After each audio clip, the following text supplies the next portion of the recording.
You're listening to WPRS on the Z-Talk Radio Network. The next stop is the Warren Exchange Paranormal Radio Show on the Z-Talk Radio Network. The views expressed and opinions given by the individual hosts and their guests do not necessarily reflect those of Z-Talk Radio, its affiliates, or sponsors. Are you sitting comfortably? Then we'll begin.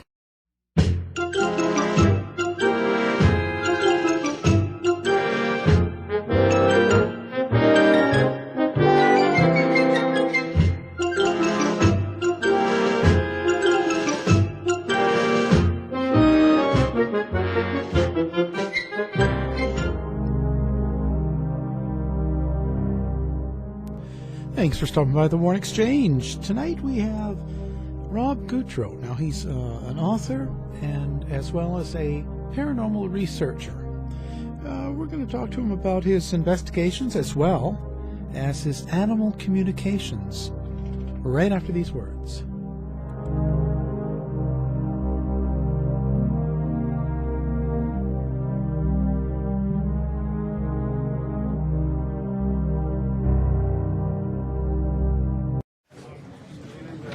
Introducing the Starbucks Flat White. Crafted with 2 ristretto shots for bolder, caramelly espresso. Whole milk, steamed to a sweet, velvety microfoam. Delicately poured, so the espresso rises to the top. The perfect union of bold and sweet. Simplicity is its own artistry. Hi, I'm Britney Spears. I've had the pleasure of singing all over this great nation, but today I'm lending my voice to the 15 million kids in America struggling with hunger. Every year, billions of pounds of excess food go to waste, while 1 in 5 children may be left without enough food for a meal. But it doesn't have to be this way. That's why the Feeding America nationwide network of food banks helps to get food to families in need. Visit feedingamerica.org to learn how you can help. Together we can solve hunger. Together we're Feeding America. Brought to you by Feeding America and the Ad Council. You can listen to us anytime, anywhere now. Download our free app now for the iPhone and iPad. Look for the Warren Exchange or House of Mystery app at the Apple App Store today.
You're wearing. Who are you and what are you doing here? Well, they're doing an awful lot with ESP these days. What's that? ESP? Extrasensitive perception. Throw me a frickin' bone here. I'm the boss. Need the info. And we're back. Now joining us, Rob Gutro. Now thank you for coming on there and talking to us. Thanks for having me. I appreciate it. Oh, yeah, not a problem. Now, let's let the listeners know a little bit about you and talk about your background. Where did you get a start? I've been actually able to get messages from people who passed since I was a teenager. And that developed over time, and in 2010, I joined a paranormal investigation group called the Inspired Ghost Tracking Group in Maryland. And I'm a medium on staff. So we've done a lot of paranormal investigations since 2010, mostly in private homes. So when you were young and you were starting to feel some sort of messages or hearing from people that were passed, when did it start, and what was your thought on that at the beginning? Did you know right away, or was there something different? It was actually quite frightening in the beginning. I was actually home alone. I was 13 years old. Actually, I was with the family dog. And I saw my grandfather appear 2 rooms away from me in full color. And he had died in January, and this was in July. So I knew something was seriously wrong, and it scared the life out of me. So, of course, I grabbed the dog and ran outside and waited till my parents came home. Wow. And so what was it like around the family? Like when you started doing this, were they sort of supportive of it, or were they sort of more scared of it as well? Well, that's interesting, because when my mother came home that night, I told her about it, and she was not surprised. So that gave me an awareness that she also had the ability, and as it turned out, she does have the ability, but she was afraid to use it. And over time, I learned to accept it as a gift and get messages from people who passed, whereas my mother was afraid of it. Do you think that was more timing of when she was maybe younger and going through it herself, or do you think or do you have some sort of religious background that sort of doesn't necessarily like that? Well, that's a good question, and the answer to the religious background is no. But my mom actually heard her mother call her name in her ear after her mom passed, and that scared my mother enough so that she didn't ever want any kind of encounter with someone on the other side again. So, and over time, I've learned that they're just people on the other side, or just animals on the other side, and they want to communicate, and they have messages. So, some days I'd rather talk to dead people. Probably most days.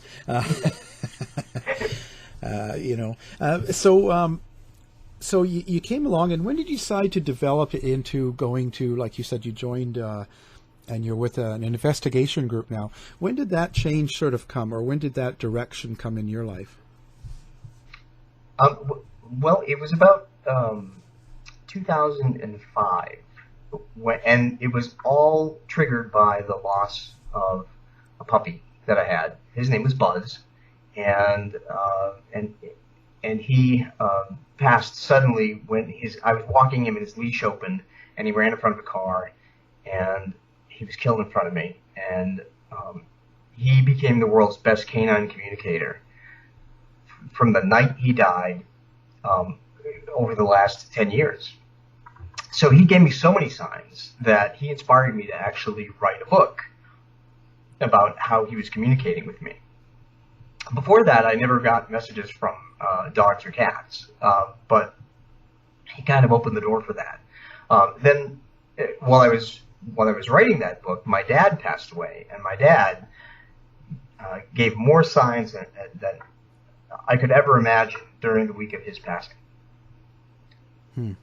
So, publishing the first book, and I've since published 2 others. So, again, I guess the next question would be, how did you determine that Buzz was communicating with you? I mean, there's a lot of signs, but how?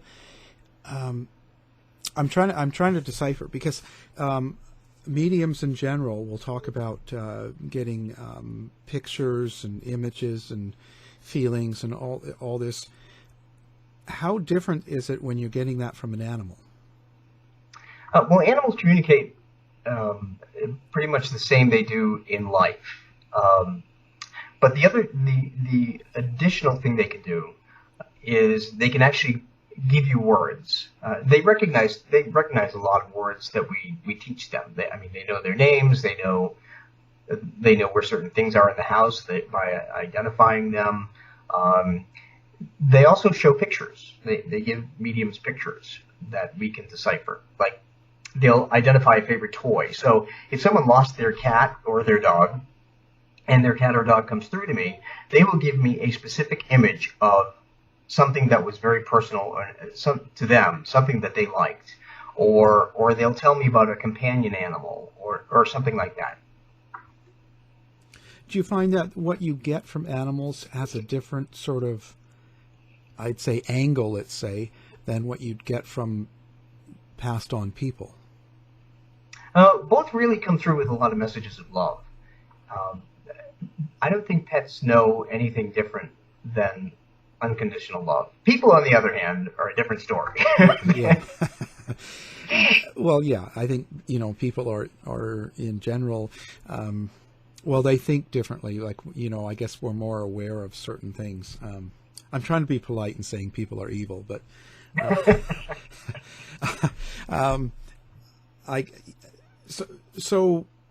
like a lot of times, so a person would try to get a message to you. I mean, besides love, but sometimes they're trying to let people know certain things.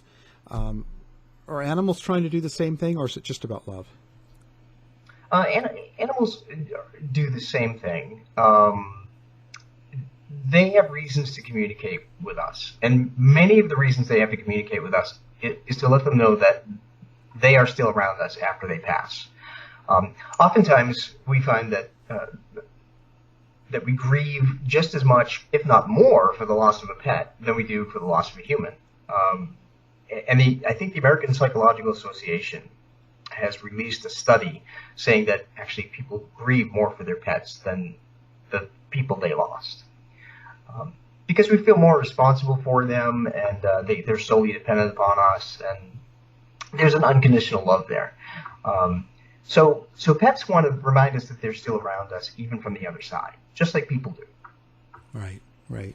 And so after Buzz, did you have to change something about yourself to try and be in touch with other animals, or was it just going to work the same as with people? The messages actually just came when they came. I call myself a medium rare. I'm not well done.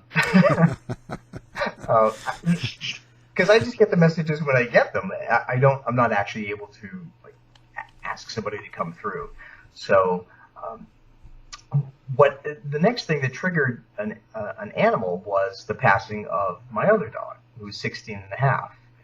He was a Dachshund, and he provided clear messages. And then after that, things just all these animals started communicating with me. Of course, in between time, in 2005, I met my partner and fell in love, and that actually enhanced my ability, if you will, to receive signals. So the more emotional somebody is, the more likely they are to receive signals from people who passed or pets. Now, do you continue to get messages over time? Like, I guess the question would be, a lot of what I've heard is that, okay, so when someone close to you first passes, that's the strongest time, the time that you'll get the most messages and the most connection with them, and then they sort of go somewhere or it fades away. Do you find that yourself, or is it something that you think different? I think that they come. They do give you a lot of messages when they first pass, but the problem with that is grief acts as a block for messages from spirit. So most people are so grief-stricken that they don't even recognize anything that the spirit is trying to get through to them. And spirits come back and forth whenever they're needed. For instance, 4 years after the passing of Buzz, my Weimaraner, I was on vacation with my partner in Puerto Rico, of all places, and I felt the urge to just walk down one particular street. We were at a 5-corner street, and we'd never been to San Juan, and I felt the urge, like I was being nudged to go down one street. So I did. So I said, okay, let's go this way. So we did. We got to the end of the street, and there was a dog walker, and he had a Weimaraner with him that looked like Buzz. And it was right then that I heard Buzz say to me, almost telepathically, Dad, do you know what today is? And then I remembered it was the fourth anniversary of his passing. So it doesn't matter how long they've been gone. I've actually received messages from spirits who've been gone for 50 years. But when they have something to tell us, they're going to be around us. And birthdays, anniversaries, and holidays particularly are the times when spirits notify us that they're around. Because if you think about it in life, when do you call your relatives? Never. But okay, when does the average person call their relatives?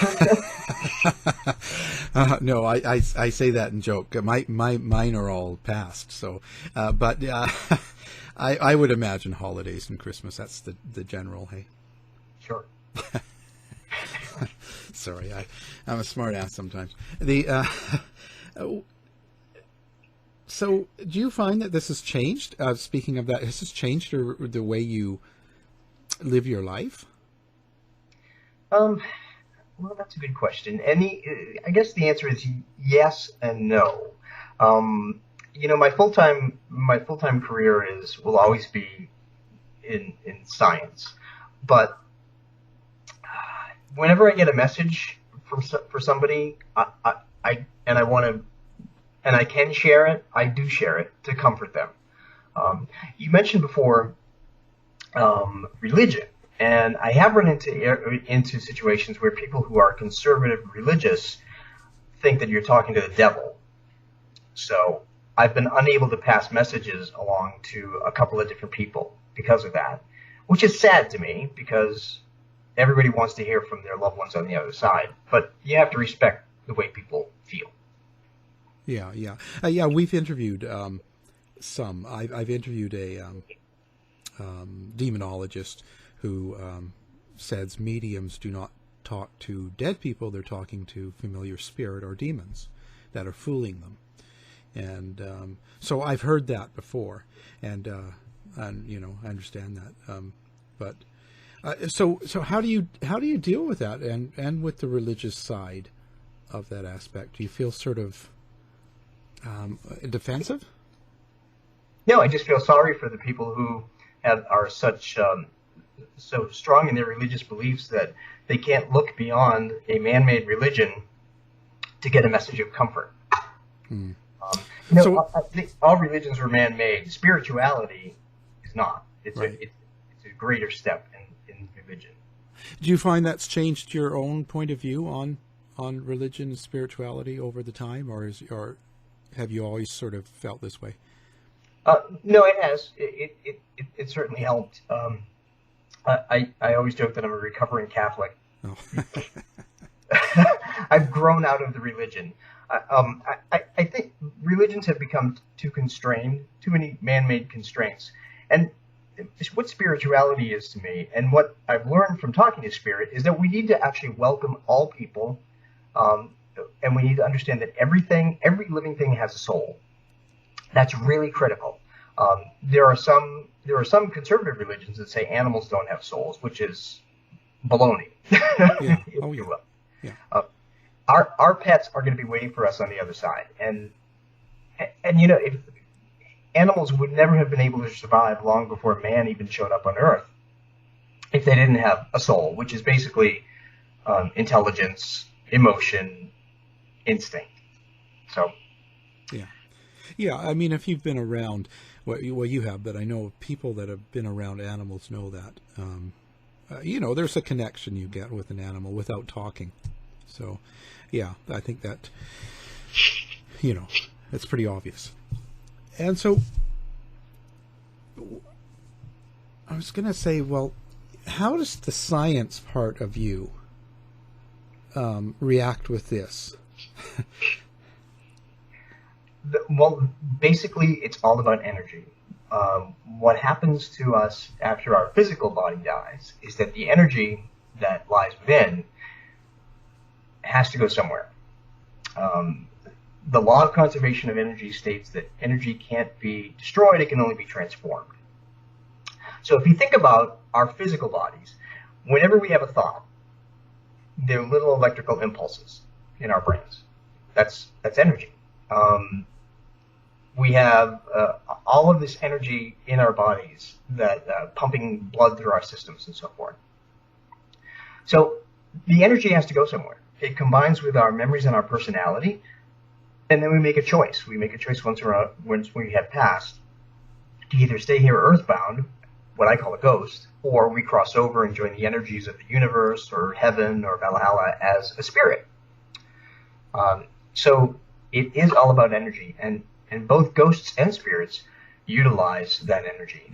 They can use physical energies, heat, light, water, electricity, or they can use emotional energies, which are love, faith, and hope as a positive energy, or fear, anxiety, depression, anger as a negative energy.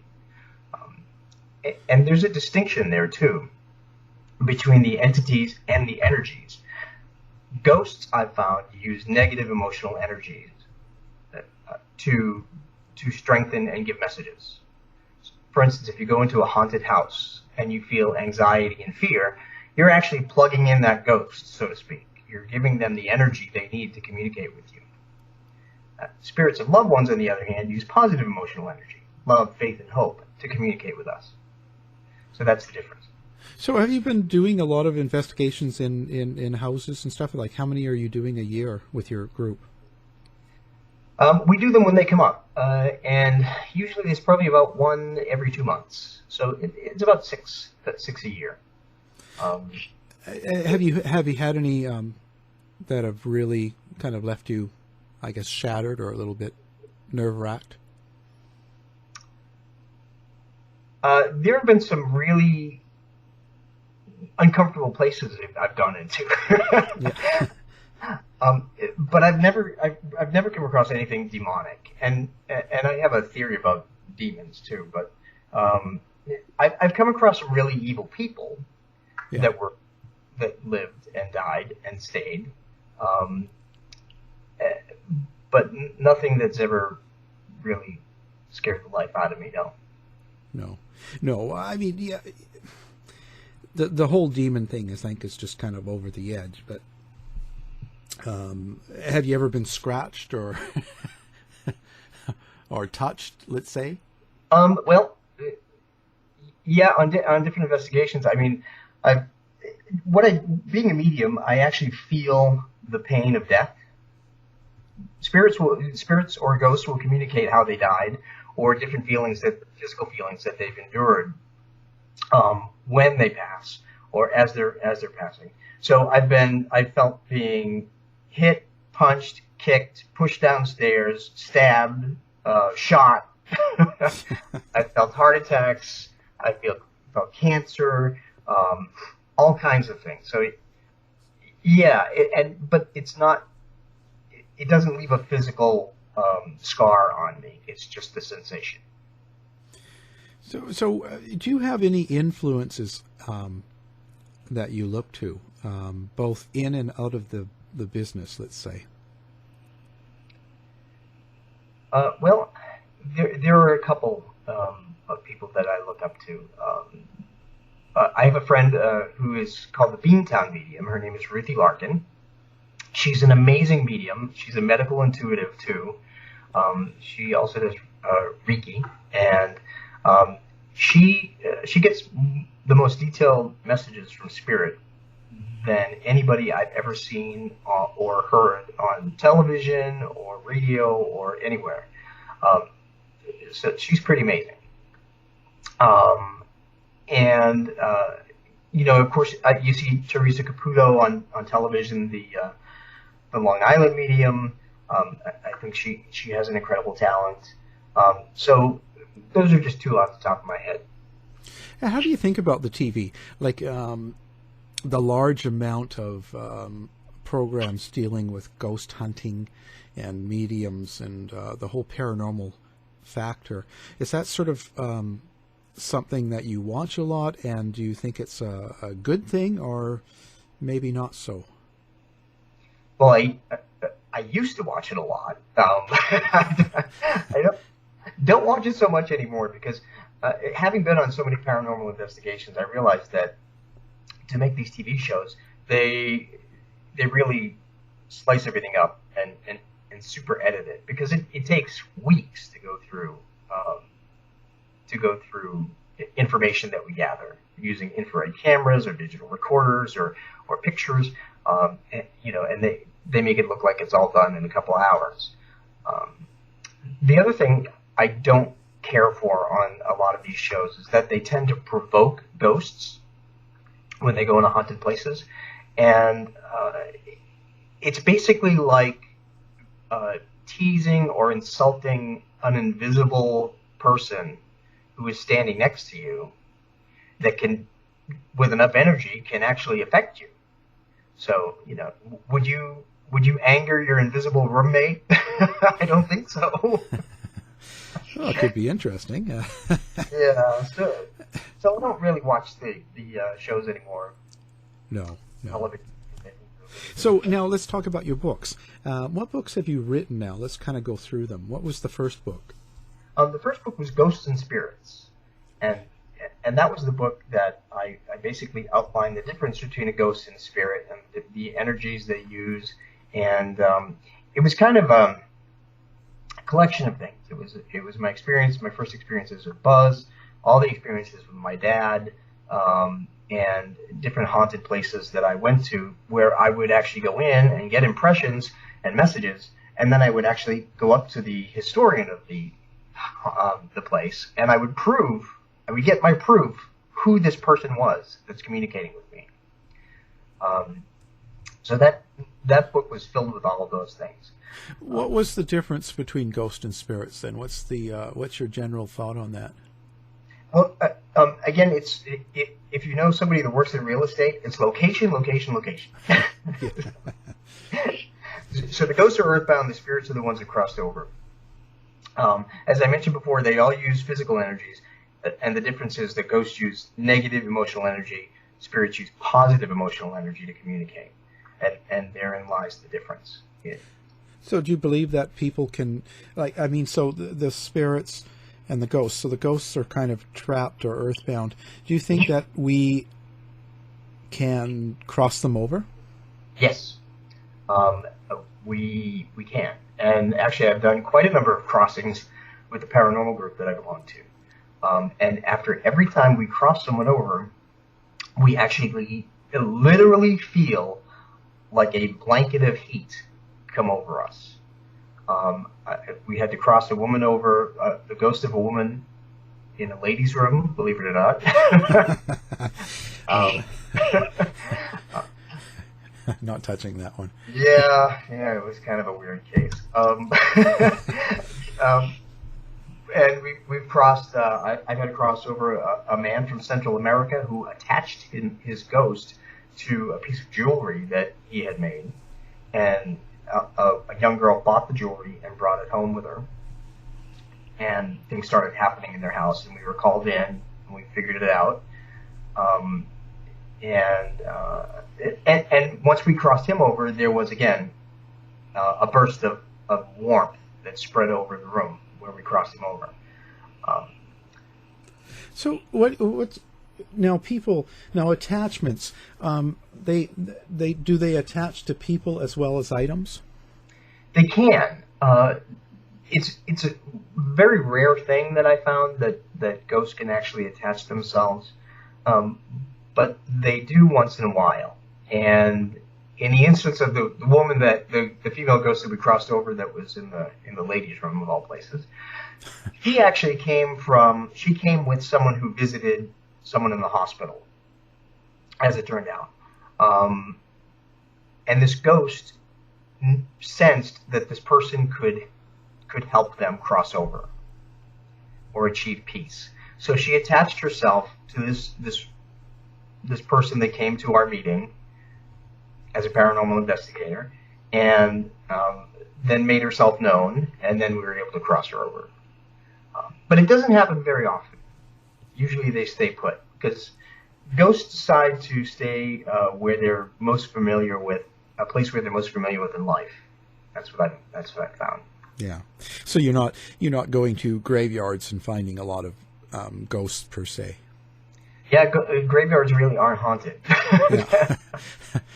I mean, unless you loved hanging out in the graveyard, when you were a teenager. I don't know. Yeah, well, there's always those. So now, then, on to your second book. What was that? That was called Lessons Learned from Talking to the Dead. And that book was, I wrote that book to be kind of a tell-all book for anyone who has questions. Every single question that I could think of about ghosts or spirits, I use my experience with different ghosts and spirits to provide answers. The basics, how guilt and grief block messages. There were misconceptions that need to be cleared up. What happens with abusive people? How important it is to forgive people in this life. What happens if you don't? Protecting yourself, what anniversary dates are, cemeteries, battlefields, slow death experiences, wakes, suicides, murders. So every question that you could possibly think of, I tried to answer in that book. Wow. So what do you think does happen to, evil people or people that do really bad things? Like, you take someone like Hitler or somebody with a strong urge to kill a lot of people. Do they cross over and reincarnate, or what happens? For the most part, what I found out is once you get on the other side, you have an awareness of how you lived your life, whether it was good or bad. And oftentimes people who were bad in this life are afraid to cross over. So they stay earthbound as a ghost. That includes a lot of people who are actually really conservatively religious. I can't tell you the number of people who passed over that stayed earthbound as a ghost that had very conservative religious views on Earth alive. They felt they were scared to cross over, to cross into the light. So they remained an earthbound ghost because they feared that they would go to hell.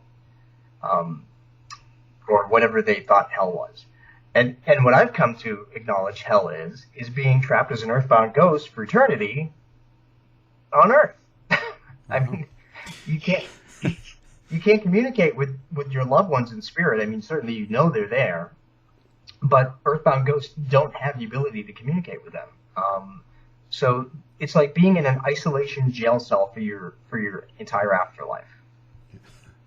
Do you think that, but having all of this, like all the earthbound ghosts, do you think that it puts a weight or pressure, or it affects the living people? It absolutely does. What I found in places that are haunted by an earthbound ghost is that not only do they utilize negative emotional energy to strengthen and give messages, but they also emit it. So it's a vicious cycle if someone has a ghost in their house. If ghosts in a residence, even if the ghost is benign, it will still emit negative energy. So there'll be more arguments, more discord, more irritation in a home, and there could even be more illness and more depression, certainly. So if anybody has a ghost in their home, and even if they're content with it, the ghost really doesn't belong there. It's more beneficial to the ghost to cross them over so that they can be with their loved ones on the other side. Yeah. I was thinking also that wouldn't it cause a lot of I mean, if you're living in a house that belonged to someone that was quite different than what you are, wouldn't it also be kind of a conflict? Wouldn't it cause a lot of tension in the house? Absolutely. Yeah, it's like living with a roommate you don't get along with. Right. I mean, because if I was to move into a real conservative religious person's house that they were dead and stuck there, I would think that my lifestyle would sort of throw them off. Yes. They would probably be hostile to anybody who's not like them. Right. So I would think that would cause a lot of tension in the house. So I'll make sure that I don't. Can you sense them? Who, me? Can you sense ghosts? Oh, yeah, yeah. Okay, well, great. Then you don't have anything to worry about. It's people that can't sense them that I worry about. That's true, because then they'll pick up the tension and the emotion but not understand it, I would think. Yeah, that it's not coming from them. It's coming from somebody else. Yeah, that's just interesting. And so then your third book, of course, was the book about the animals, right? Yes, it's Pets in the Afterlife. Now, what inspired you to actually write that? Was that Buzz himself, or was there something else that actually made you write the book? It was actually the passing of our second dog, our Dachshund, and his name was Sprite. He was a 16-and-a-half-year-old dog when he passed. My partner and I do dog rescue. We've been doing dog rescue for the last 8 years. So we do fosters. We transport dogs, we do home inspections, we help out with adoptions, all kinds of things. And this one dog, Sprite, came to us as a foster dog. And he was turning 14 years old. The week after we got him, he turned 14.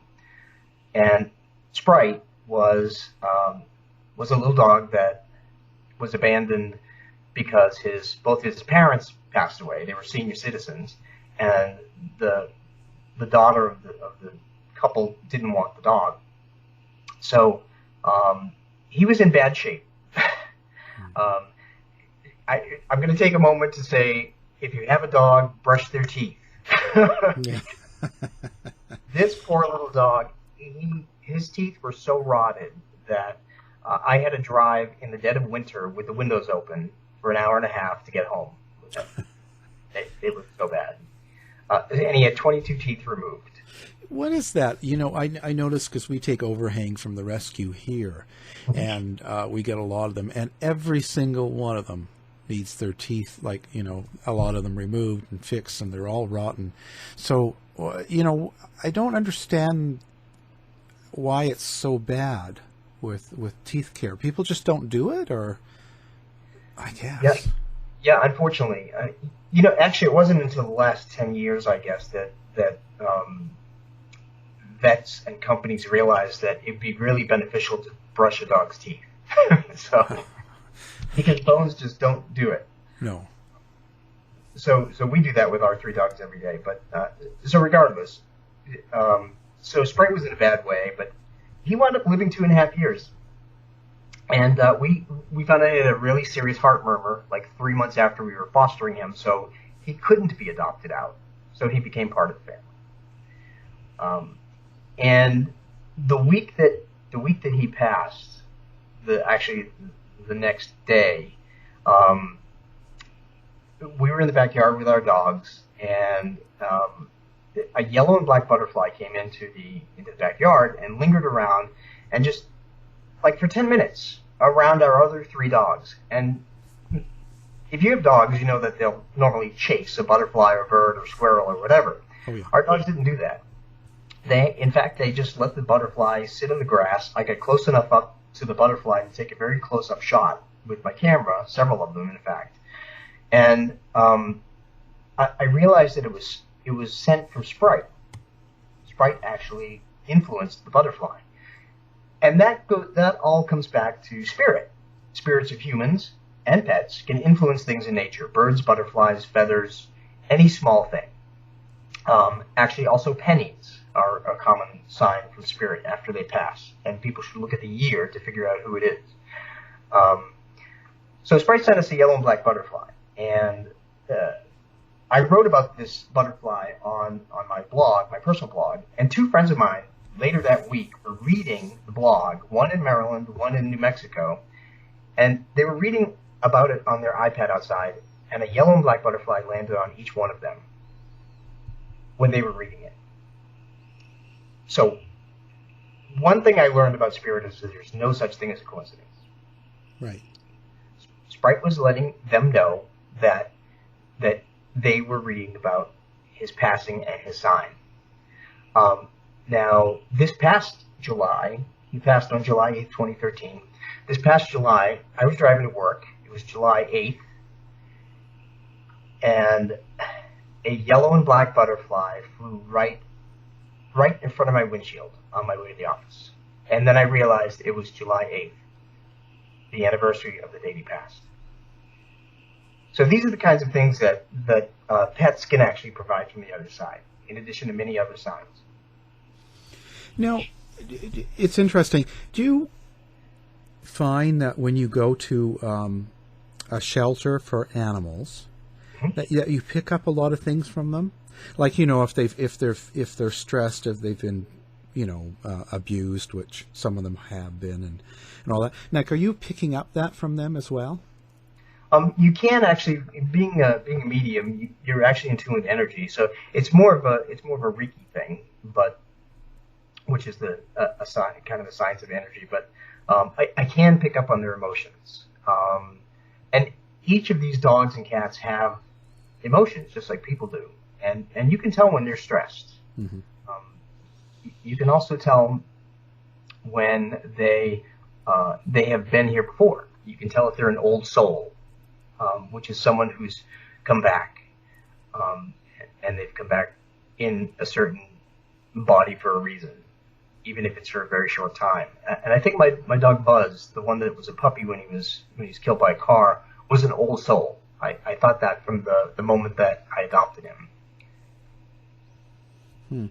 We had Brett Butler on the show, the comedian, mm-hmm. and now she's a medium. And she communicates with animals. And she said that she was getting that from horses and different things that were abused and different stories, and they would tell her. Yes. I find that in addition to dogs and cats, horses and some birds have the ability to communicate also. It's basically any animal that's been around people, any animal that's been domesticated in some way has the ability to communicate with us. Somebody asked me if I could get messages from a lion, and I said, well, no, not really, because lions haven't been domesticated. They unless they're in a zoo and they know words and they study human behavior like dogs, cats, horses, and some birds do that we have. But that it's not surprising, because some horses definitely can communicate. Yeah, because there's a certain, I guess I would call it an ESP or something between animals, because you have dogs, they'll communicate with each other without even talking. They can just sort of sense each other quite well. It's like telepathy, isn't it? yeah. They pick up emotion incredible. They know when there's tension in the house, or when there's upset, or people are happy, and they certainly know when I'm going to go and get in the car. They sure do. One of the chapters I wrote in my book, Pets in the Afterlife, was all about the intelligence of pets. And I had to write about the intelligence of pets to use it as a baseline so that people could understand that how pets are very smart and they can communicate. From the different barks, they all have different barks depending on whether they're excited or angry or fearful or happy. They have their own body language. They have facial signals. There's game playing. There's emotional intelligence, instinctual intelligence. And, God forbid you break their routine. They're going to let you know about it, right? Yeah. So what is it now? Do you do readings for people for their pets? I actually do. I don't charge anything. I don't make my living out of being a medium. But since I published Pets in the Afterlife about a year and a half ago, I receive about 10 emails a week from people all over Canada, UK, Italy, US, Colombia, Argentina, and I've fortunately been able to tune into many of their pets, most of them, in fact. And so if I get a message, I'm happy to pass it on. And in fact, I've received so many confirmations from people that I am actually publishing a book, Pets in the Afterlife 2, in January, late in January or early February this year. Oh, pretty soon then.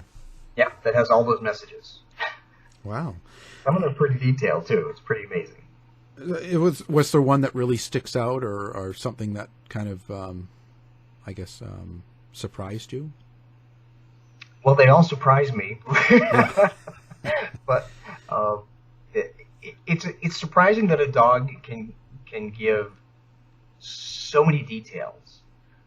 Where sometimes when I'm on a ghost investigation, you'd be lucky if you get a couple things from a human, from a former human. But there was one particular dog that I wrote about in Pets in the Afterlife too, that told me about his favorite place in Germany, and he described the trees, and he described the pathway, and he gave me the name of the woman that he stayed with, or stays with whenever they visited, and his pet parents were able to confirm everything and give me pictures of the whole environment where that their dog loved the most and stayed whenever he went there.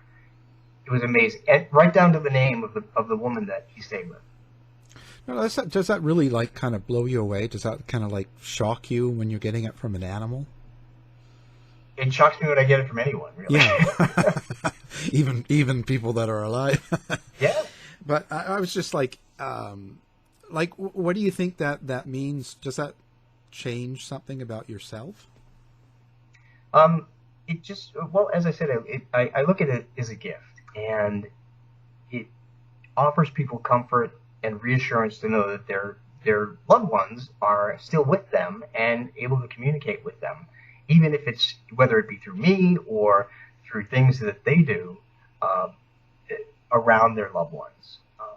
Oftentimes, I've talked to a lot of people who have had pets that passed, and many of them say that their dogs and cats, they've either heard their nails on the floor after they passed, they've seen them, they've heard a bark or a meow, they've felt a lot of times people with cats say that their cat will jump up on their bed and they'll feel the little paw impressions on the end of their bed. That happens very, very often with spirit cats. So it's really a comfort to just let people know that the love that we share with our pets and our people, for that matter, always binds us together from here to the afterlife. Do you believe in a reincarnation? I do. I actually feel like I've lived in a past life or two.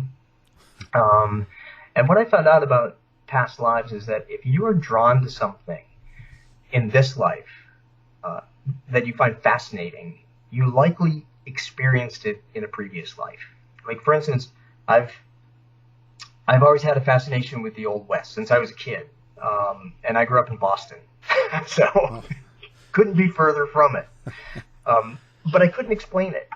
And when I visited Tombstone after the movie with Tombstone came out in 1993, and I knew where certain buildings were before I even turned a corner. It was bizarre.